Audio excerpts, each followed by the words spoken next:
Hi, my name is Joseph Lee, and for this 20-time presentation, I'll be talking about our relationship with plastic. According to wikipedia.org, in 2012, there's around 165 million tons of plastic in the ocean. That number is not going to decrease since, on average each year, we're producing around 300 million tons of plastic. And to put that in perspective, by 2050, MotherJones.com estimates that there will be more plastic in the ocean by weight than fish. So what really inspired me to do this project was when I was biking around the neighborhood and observing the natural sights. For example, Congress Springs Park, where I spent most of my childhood playing baseball, I noticed there's bags of sunflower seeds lying in the corner unattended and polluting our landscape. And also in the river, I noticed water bottles and bags in the water, which pollutes our water stream. So how do we fix this problem?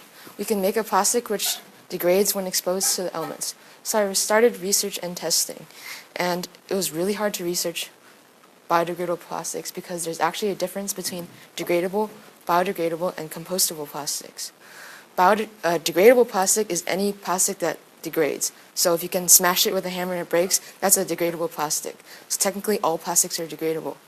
Biodegradable means that it is degradable by microorganisms, but only under certain conditions. For example, PLA is not compostable, but is biodegradable, which means that if you put it in a high heat conditions, then it will degrade it will degrade with microorganisms.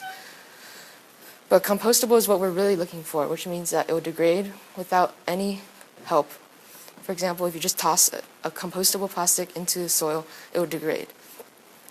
So I came across a website called greenplastics.net and it had a great recipe for biodegradable plastics using glycerin, vinegar, starch, and water.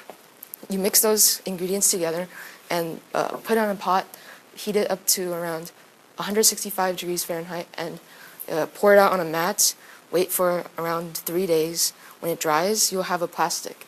So here are my two samples. Kevin, could you, it's in the box. Could you, pass it around? Yeah.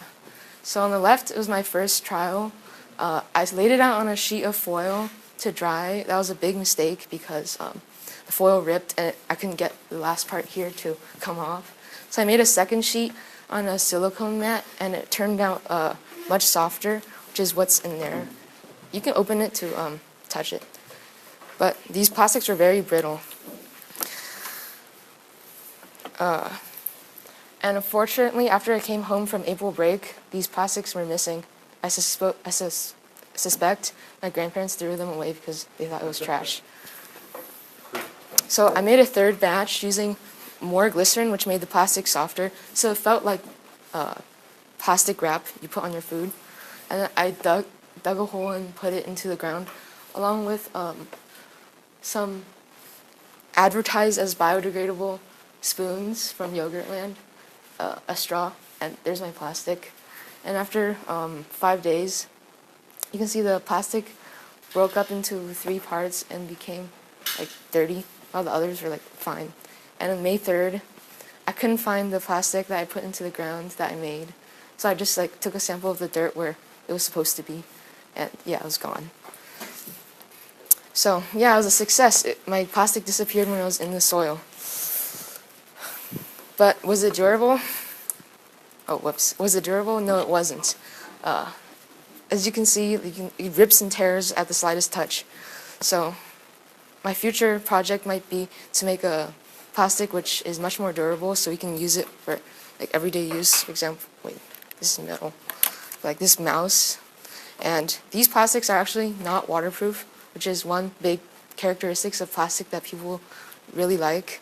So we have to investigate how to make these plastics waterproof. So we can solve this big problem in our environment if we invest in these types of plastic, and as well as reducing our usage.